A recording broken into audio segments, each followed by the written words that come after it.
Baik, katakan shalom. Shalom. Apa kabarnya Bapak Ibu? Luar biasa. Semuanya sehat, amin. Amin. Boleh kasih senyumannya dulu ke kanan kirinya dulu, bilang selamat hari Minggu, selamat hari Minggu. Saya percaya Tuhan Yesus baik, amin. Amin. Saya percaya kasih setianya selalu baru. Penyertaan dan pemeliharaan yang begitu nyata dalam kehidupan kita. Bersyukur hari ini kita boleh datang ke rumah Tuhan. Saya ucapkan selamat datang ke rumah Tuhan. Kita akan menikmati hadirat Tuhan. Saya percaya minggu ini Bapak Ibu ada hal yang begitu spesial yang Tuhan mau bicara buat setiap kita. Dan saya percaya hari Minggu ini hadirat Tuhan akan jamah Bapak Ibu lebih dalam daripada minggu lalu, bulan lalu ataupun tahun lalu. Mari siapkan hatimu, mari datang dan bawa hati kita di hadapan Tuhan. Mari Bapak Ibu, beberapa waktu ke depan kita mau naikkan syukur di hadapan Tuhan. Kita mau bilang terima kasih sama Tuhan Yesus. Mulai katakan terima kasih Tuhan. Yesusku bersyukur. Kami mau bersyukur Tuhan atas setiap kebaikan-Mu dalam kehidupan kami. Yesusku bersyukur. Kami bersyukur kasih setiamu.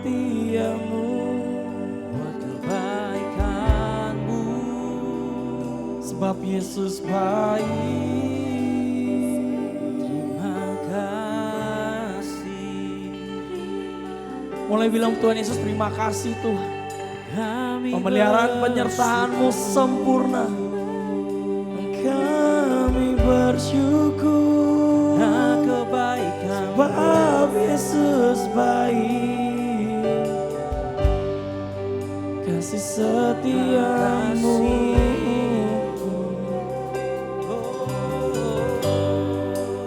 selalu baru. Tuhan Yesus baik. Engkau baik. Kasih setiamu Tak pernah selalu sempurna. Terima kasih Tuhan. Terima kasih.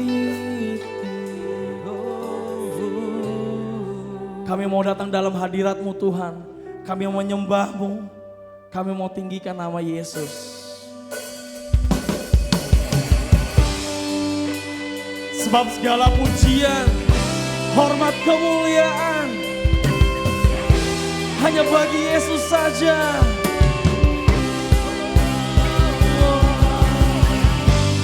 Sebab Kau yang layak, layak disembah. Kita mau nyatakan pujian ini. Katakan bersama. Besar dan ajaiblah karya-Mu, adil dan benarlah jalan-Mu. Dengan imanmu katakan bersama. Raja segala bangsa yang maha kuasa, mulia nama-Mu. Amin.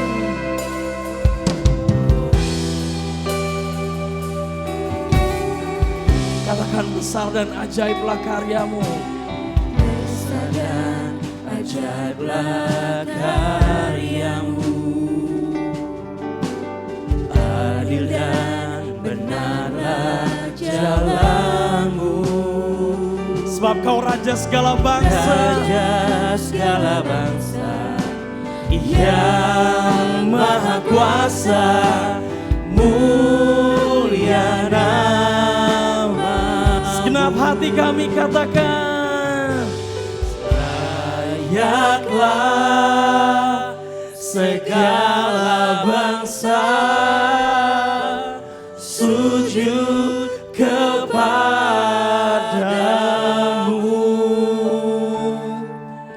sebab Kau Allah yang kudus, layak disembah. Oh, layaklah, Yes, segala bangsa sujud kepadamu,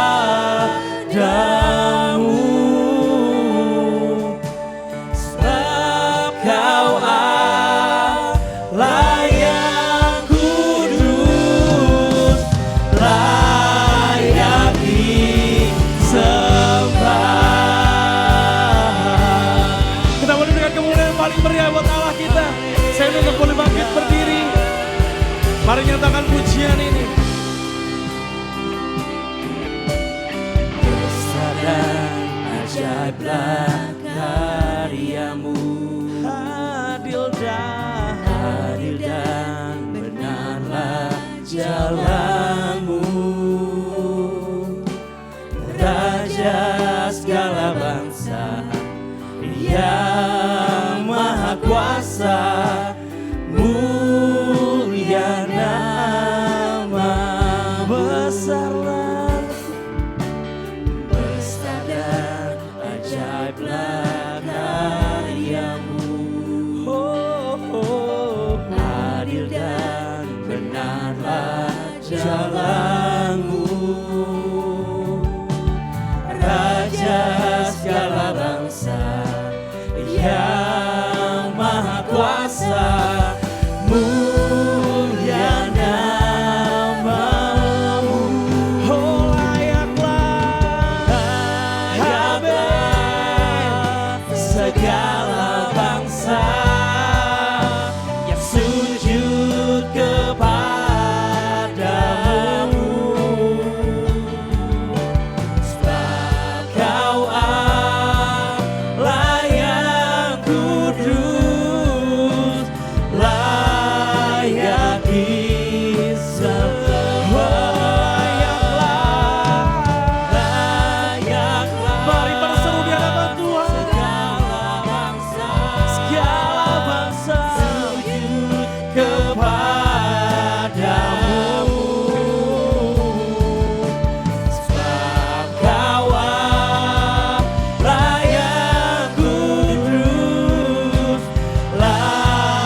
besar kuasa-Mu Tuhan,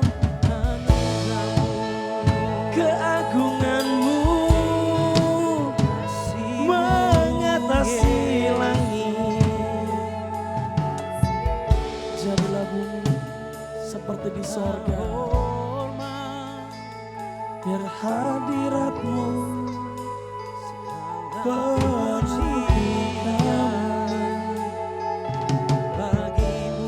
biar tangan-Mu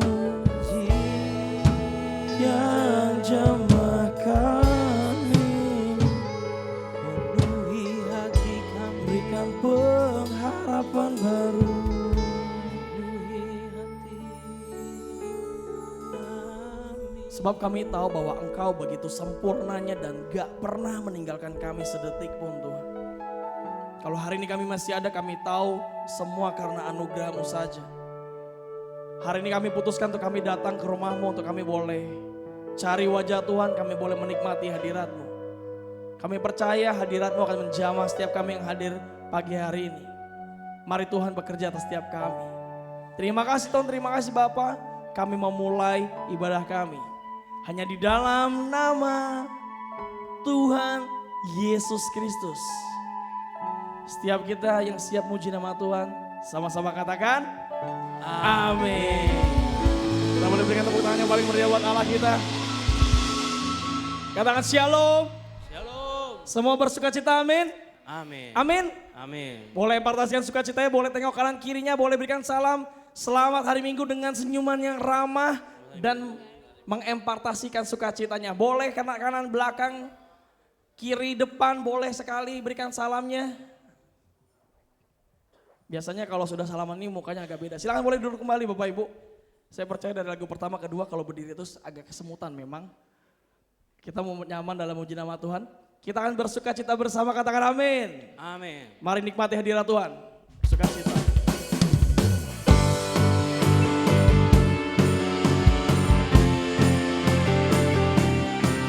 Sebab Dialah sumber sukacita kita. Yesus namanya.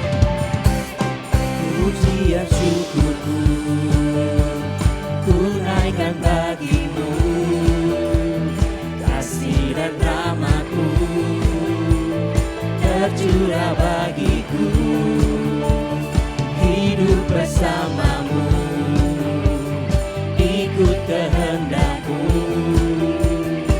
ku berjalan tinggalkan masa lalu. Dengan imanmu sama-sama katakan. Kasih-Mu yang terbesar, kasih-Mu segalanya, janji-Mu yang sempurna. Oh, Kaulah sukacitaku, bersuka dalam-Mu, Yesus Kau kekuatanku. Aman di dalam-Mu, menara perlindunganku. Menari bagi-Mu, Yesus Kau sukacitaku. Mulialah nama-Mu, oh Yesusku.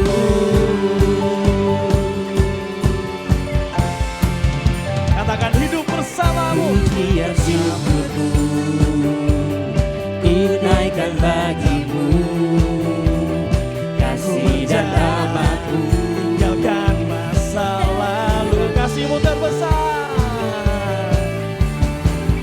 kasih-Mu yang terbesar, kasih-Mu segalanya, janji-Mu yang sempurna. Katakan. Oh, Kaulah sukacitaku, bersuka dalam-Mu, Yesus Kau kekuatanku. Aman di dalam-Mu, menara perlindunganku. Menari bagi-Mu, Yesus Kau sukacitaku. Mulialah nama-Mu, oh Yesusku. Musik memuji nama Tuhan. Mari bersorak bagi nama Tuhan. Katakan haleluya. Haleluya.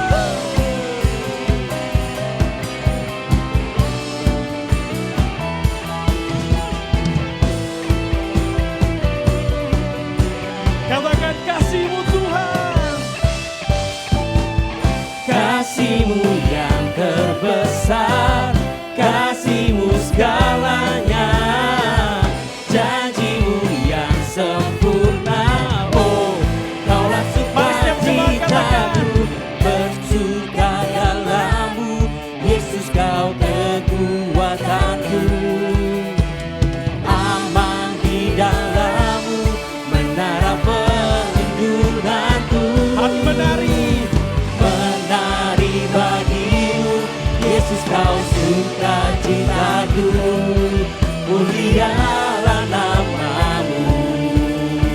Oh, oh, oh, oh, bersuka dalammu, Yesus kau kekuatanku. Aman di dalammu, menara perlindunganku. Mari menari, Menari bagimu, Yesus kau sukacitaku. Mulialah namamu, kaulah sukacitaku. Mulialah namamu, oh Yesusku, sukacitaku. Yesusku, sukacitaku. Yesusku. Yesus jadi sumber sukacita kita, katakan amin. Amin. Boleh berikan tepuk tangan sekali lagi yang paling meriah buat Allah kita. Siap lebih dahsyat lagi buat Tuhan? Amin. Saya undang untuk boleh bangkit berdiri sebab Tuhanlah satu-satunya alasan dalam kehidupan kita. Dia kekuatan dan memberi penghiburan dalam kehidupan kita.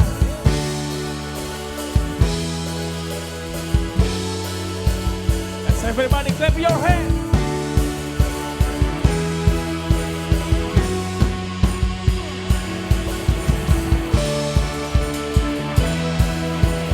Yeah.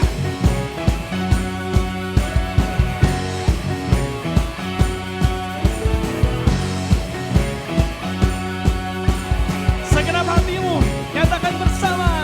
Segenap langkah kami tertuju, berlari dari segala penjuru.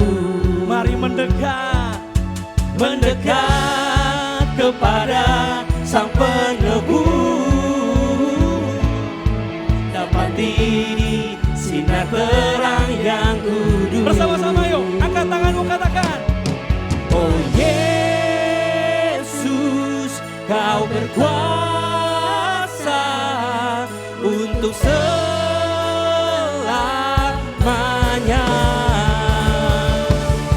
Kami agungkan namamu, Katakan pembebas. pembebas segala belenggu. Sebab hanya kau Yesus. Hanya Yesus kau satu alasan kami datang untuk menyembahmu. Katakan segala ikatan. Segala ikatan telah terbuka, Setiap dosamu dan dosaku dan setiap dihancurkan. dosa telah kau hancurkan. Sebab hanya kau. Karena hanya kau Sang Penebus, sucikan dengan daya Katakan terangmu. oh Yesusku bersama. Oh Yesus, kau berkuasa untuk selamanya. Mari bersama. Kami agungkan namamu, pembebas segala belenggu. Hanya Yesus kau satu alasan kami datang untuk menyembahmu.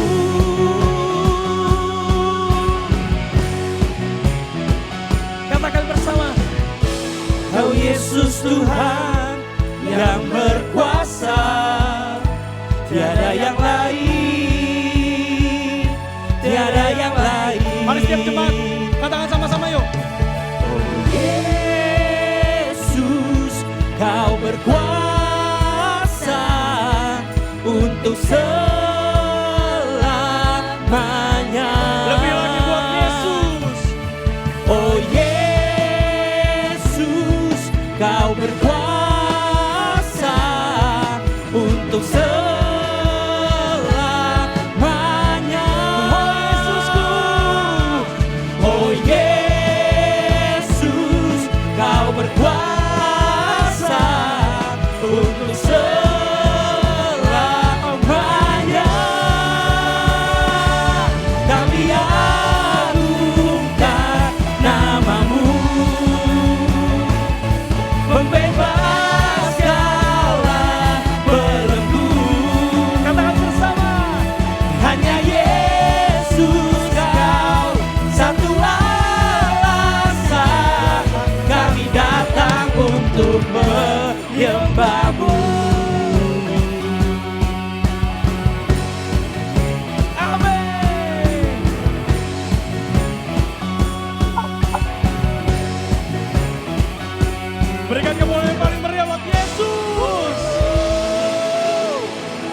Kita akan lebih lagi buat Tuhan, katakan amin. Amin. Sebab dia sesuatu yang paling mulia dalam kehidupan kita. Boleh tepuk tangannya ya, udah kepala sekali lagi.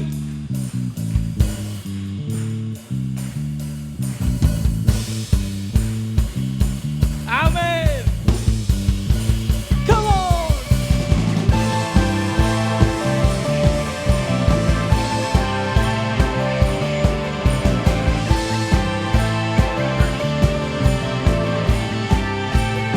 Katakan pujian itu. Terangmu yang telah ubah hidupku, Kau jadikan aku ciptaan baru. Ku angkat tanganku dan memujimu. Katakan hidupku gak sama. Hidupku tak sama sejak Kau ada, dan kini Engkaulah pusat segalanya. Kasih-Mu kan selalu cukup bagiku. Dengan imanmu katakan. Keagungan-Mu, kedahsyatan-Mu terpancar dari indahnya dunia. Kala yang ada telah Kau ciptakan, karya-Mu sungguh tiada taranya. Oh, sungguh tiada taranya. Everybody say oh, oh, oh. Say. Oh, oh, oh, oh, oh, oh, oh. Mulia namamu. Oh, oh, oh, oh, oh, oh. Mulia namamu. Hidupku tak sama sejak Kau ada, dan kini Engkaulah pusat segalanya. Kasih-Mu kan selalu cukup bagiku. Katakan keagunganmu. Keagungan-Mu, kedahsyatan-Mu terpancar dari indahnya dunia. Segala yang ada Kau ciptakan, karya-Mu sungguh tiada taranya. Sungguh tiada taranya. Mari setiap GBI kata bisa. Everybody say oh, oh, oh. Oh, oh, oh, oh, oh, oh. Mulia namamu. Oh, oh, oh, oh, oh. Mulia namamu. Sebab segala kemuliaan, keagungan hanya bagi nama Yesus. Amin. Amin. Biar dia terus dimuliakan. Kita memuji nama dia. God be the glory for the things He's done. To God be the glory for the things Let's everybody He's done. sing this song. To God be the glory for the things He's done. To God be the glory for the things He's done. Keagungan-Mu, kedahsyatan-Mu terpancar dari indahnya dunia. Kami nyatakan Yesus mulia. Katakan segala yang ada. Segala yang ada telah Kau ciptakan, karya-Mu sungguh tiada taranya. Kami nyatakan Yesus mulia. Say oh, Oh, oh, oh, oh, oh, oh. Mulia namamu. Oh, oh, oh, oh, oh, oh. Mulia namamu. Oh, oh, oh, oh, oh. Mulia namamu. Oh, oh, oh, oh, oh. Mulia namamu.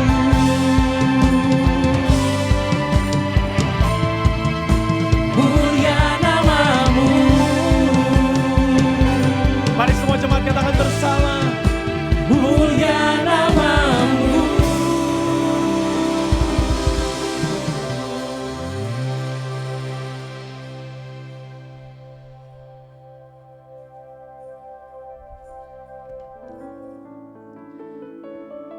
Bapak Ibu, saya ada diberkati oleh satu buah pujian Bapak Ibu. Kadang kehidupan memaksa kita untuk gak percaya. Tapi hari ini saya bersaksi bahwa Tuhan dengar setiap doamu. At least pasti ada jawabannya. Amin. Kita tahu itu sudah sejak lama. Ya, tidak ataupun tunggu. Yang kadang jadi iman kita goyah adalah apakah kita percaya bahwa Tuhan dengar doa kita? Hari ini saya mau bersaksi Bapak Ibu. Tuhan dengar doa saya. Dan saya percaya Tuhan dengar doa Bapak Ibu. Amin. Jangan berhenti percaya. Biar pujian ini boleh kembali membangkitkan iman Bapak Ibu dan pengharapan kita untuk tetap percaya sama Tuhan.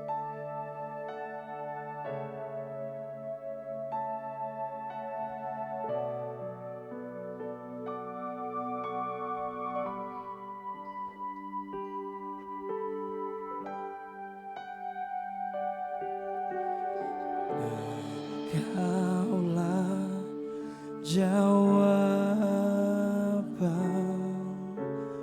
di setiap doaku saat ku menyembah Roh-Mu bekerja.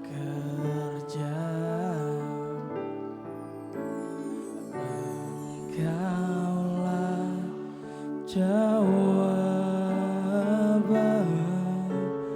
di setiap doaku saat ku menyembah Roh-Mu bekerja.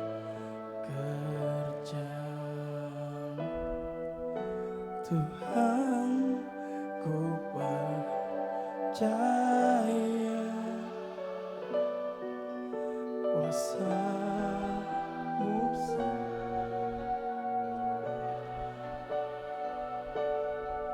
saat ku berdoa.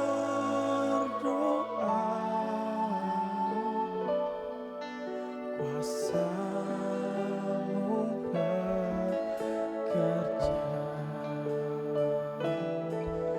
Tuhan, ku percaya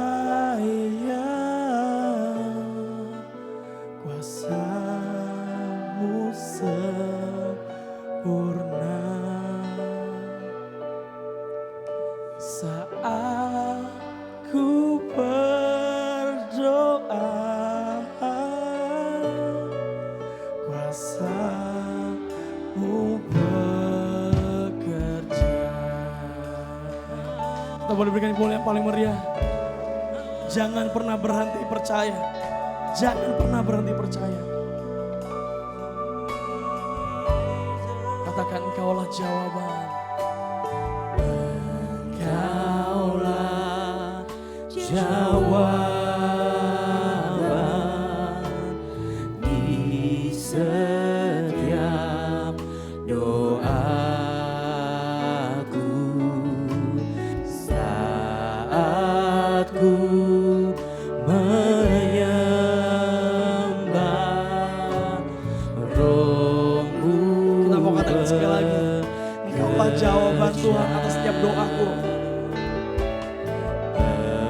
Engkaulah jawaban di setiap doaku saat ku menyembah Roh-Mu Dengan imanmu yuk, katakan pujian ini.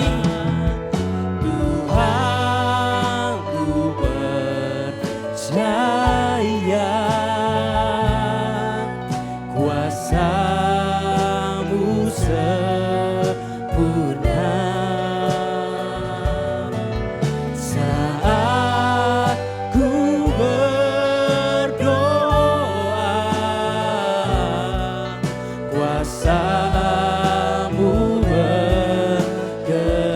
Dengan segenap hatimu, katakan dengan iman.